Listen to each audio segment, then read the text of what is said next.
So Bremley, today is World Mangrove Day, and there must be a reason why there is a World Mangrove Day. So tell us about the importance of World Mangrove Day, mangrove trees in general, and tell us about a project that you're involved in.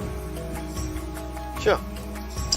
So, yes, we celebrate World Mangrove Day every year on the 26th of July. And today we are doing so, but I wish I was with the mangrove trees whose roots are so deep, going down into the swamps by the sea. Like these are roots too, but this is not a mangrove tree. Here we are in England. But mangroves are superheroes on our planet because their root system are so deep. They prevent the salt water from going into productive agricultural land because these roots would block saltwater intrusion. That's a major ecosystem services they provide.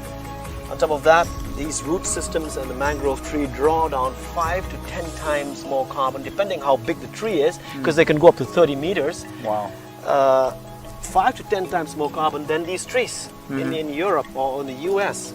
So that's a lot. That's very efficient for mangroves.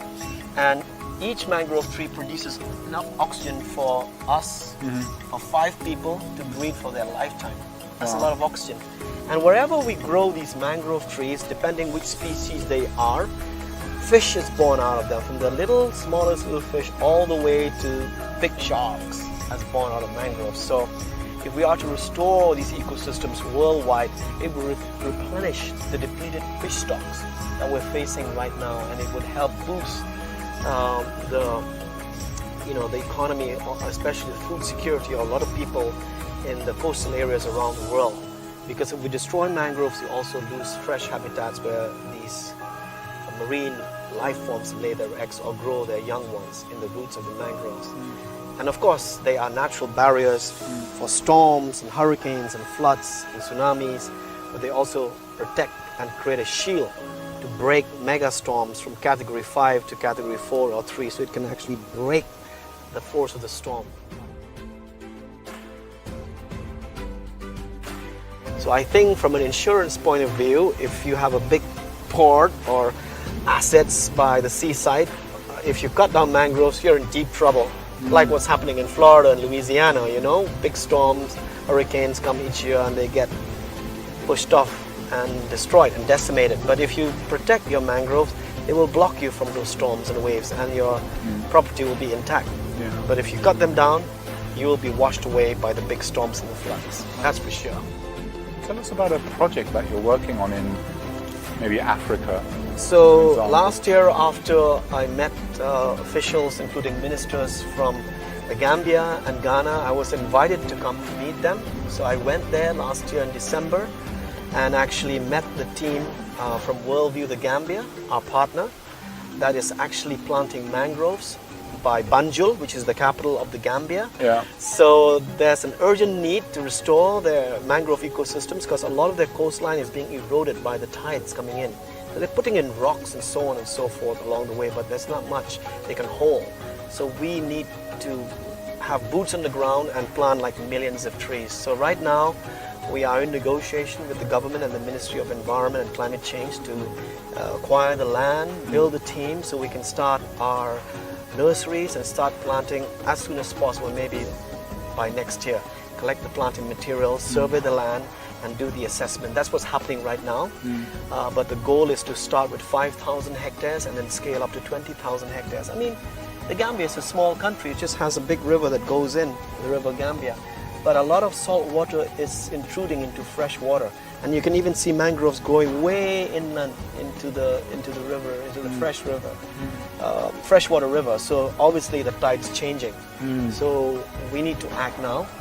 And I hope to get back to West Africa soon. And if our project goes well in the Gambia, we can then replicate it in 15 countries all along West Africa. That's the target. Right, okay. So what's the sort of economic impact of these projects for the Gambia?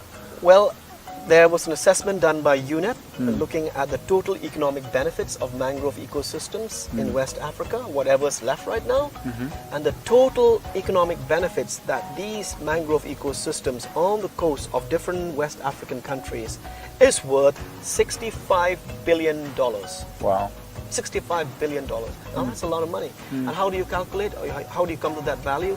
It's all those ecosystem services that I mentioned to you earlier. Carbon sequestration, oxygen production, defense from storms and floods, and fish charge, or replenishing the fish stock in the oceans, and then regulating the tide in and out. And some of the mangrove trees also have some medicinal values and can be used for medicinal purposes.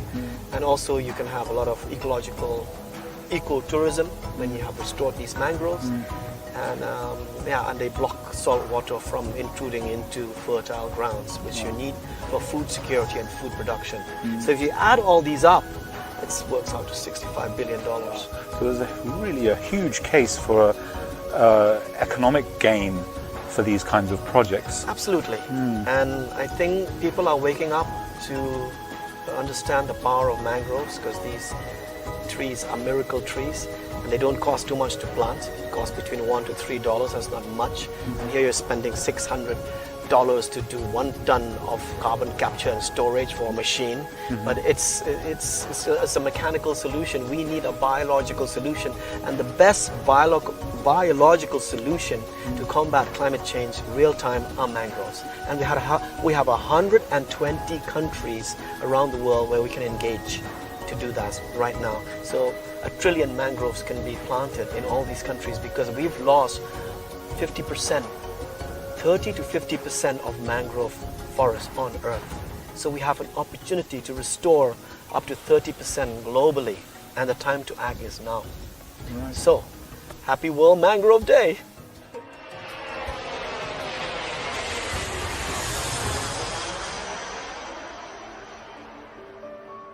I'm very happy to be here with the Worldview, the Gambia team. As you can see, they planted these mangroves 6 years ago, 10,000 of them in December, which is not even the planting season. And as you can see behind me, they've all survived with the grace of God. So this is what we call the miracle trees. And now, with Worldview Gambia and the different line departments and the ministries of natural resources and climate change and the forest department and the wildlife and parks department, we're going to plant at least 25 million more of these mangrove trees in the next 5 to 10 years. We're looking forward to working with the people of the Gambia to fight climate change right here by the Atlantic Ocean. This is Bremley Lingdo signing off from Banjul. Thank you very much. What happened to this area? It looks as if sea water has come right in and taking the sand dune out. Absolutely, there's a lot of coastal erosion. Coastal erosion is affecting here. And initially, 10 years back, you walk on the sand dunes until you reach the sea, the Atlantic shoreline. But now you can see the system has changed. Because of erosion, it is forming an island here now. Yeah. So and that tree has also fallen that tree right has there. fallen down. It was a big tree standing here. Because of erosion, it fell down. You can see they put some rocks here to stop, to block, to block the movement of sand.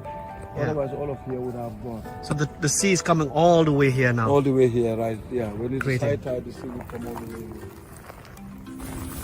You can see the mud crabs right here. Yep, a lot of mud crabs. Yeah. And the mangroves are all the way there, that side. And how is the health of those mangroves? Yeah, they are actually healthy, very healthy. They're in a good shape, of course. Okay. You know, normally Conocapus rectus is always located on the sand dunes. Yeah. So you can find them along the shoreline only, not in the riverside. Exactly. So there are different species of mangroves here. Yes, there are different species. Yeah. Is there any land for restoration here also? Or there is? Yes, That side? there is. All Right on that behind side. there and behind there are all areas that can be restored. Yeah. Here there is very big land, really. Yeah. Yeah. So tell me again what you said just now, planting very densely to change the ecosystem, and then the birds and fish started coming back rapidly. Yeah, it is important because, you know, planting for us, for Department of Parks and Wildlife, we do it to ensure that the ecological integrity is restored. Yeah. So in order to do that, we like to do dense planting. How many trees per hectare? close to 10,000. Yeah, very dense. You can, yes, between 8 to 10,000. Yeah. You can do that in 1 hectare. Yeah. And the first thing it will create is leaves that will, change the water temperature, cool the water temperature, and allow fish and other aquatic animals to come in. And it will also create shade, and they can come in and stay. Even the first year, fish can come in and stay. Immediately they can come and stay. Yeah. And after 2-3 years, the prop roots will start digging holes. Now the mold will get even more softer because it will have a lot of holes. Those holes provide home for fish. They provide home for mud crabs. You understand? So you always have water moving from underground and up and down. So it creates habitat. Even crocodiles can live there. But also fish that are there are secured because when you attack them, they can always disappear because there's a lot of holes to hide. Prop roots and a lot of holes to hide. Where did you do that? Which part of the area did you do that test? Yes, actually a lot of that is done in Bintambolong area. Cool. Bintambolong area. You will be lucky if you come back here again. You will go around to see all what is done in the country. I really want to see that. Yeah, because it's really important. Coverage is important, but also the ecological integrity of a particular area is really important. You can bring a lot of fish quickly, and because the community need fish. Yeah. Like Bintambolong, because long time they don't have fish in their river, the economy has fall down, nothing in the community, people were moving away. And because of that, when we did dense planting, in 2-3 years, there was a lot of fish. Fishermen are coming. Right now, there's a lot of fishermen there. Even the communities cannot consume all the fish they are catching. They have to take it to the market. And I like the speed of you healing the ecosystem. Within 1 year, you can see impact and changes. Absolutely. Even our minister was amazed the last time he went to one of the sites. Yeah. He couldn't believe that was done by people. Yeah. Yeah, because the amount of work that is done there is unbelievable. Excellent. It's unbelievable. And also our arrangement, the way we do our work, having a team collecting propagulls, having another team transporting, having another team planting, really works for us very well because there is no time that a propagull will be laid and get dry or disabled. No. So it's like a military style operation, step by step. No time to waste. No time to waste. So these are little baby mangrove trees planted here by the coastline of Banjul, the capital of the Gambia, with a population of 2 million people. It's the smallest country in West Africa. And we're going to start planting another 25 million next year with the Worldview Gambia team that we've met here today. And the team has already planted 10,000 mangrove trees on the other side of the road. And they seem to be all surviving, at least 95% survival rate, which is great. They were planted 6 years ago in December. So here we go. This is Bramley Lingdo reporting from Banjul in the Gambia. So my brother, tell me when you started planting these mangroves. Well, we planted this mangrove in 2015 during the International Volunteers Day celebration. Yeah, it is one of the activities that was conducted to celebrate the International Volunteers Days, and it was planted by Worldview the Gambia and the Fortress of Development for Africa in collaboration with National Volunteers Network and United Nations Volunteers. It was one of those activities that we did in 2015, and making it exactly 6 years today that we planted this. As a matter of fact, this mangrove, the propagull was planted during December when it was not even the planting season. But amazingly, 90% of these mangroves survived, and which makes us believe that yes, we can always do more for the Gambia, and that is why we are here today, to make sure that we plant more mangroves so that our fishes, our shrimps, crabs can have a breeding space, and even the mangroves will act as a natural dike against disaster, flood, and storm. So that is why we are here today. We know we can do better and we can do more to protect the Gambia with mangrove restoration. Welcome to Worldview the Gambia.